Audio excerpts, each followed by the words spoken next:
ይኸው ወንድሜ ሰምቶ ላከልኝ ቴሌግራም ላይ ወንድሜን በሉት በመድኃኒት ማለት ነው።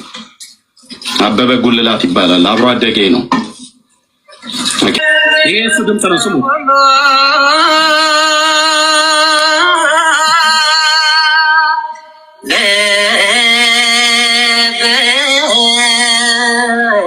ወንድሜ በሉት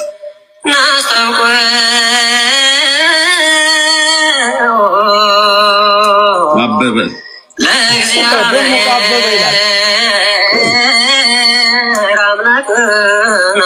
አብሮ አደጌ ነው።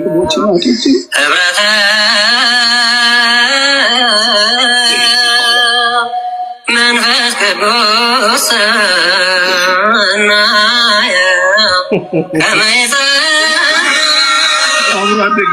አብሮ አደጌ ነው። ወንድሞቼ እናቶቼ ወንድሞቼ አብሮ አደጌ አብረን እኩል ቀን አንድ ቀን ድቁና የተቀበልን አብረን የቀደስን አብሮ አፈርፋይጦ ያደገ በአንድ ወንዝ ላይ ያደግን አበበ ጉልላት ይባላል። እንዴ ተረጋጋ እንጂ ይህ እኮ የኔ አጎት ነው።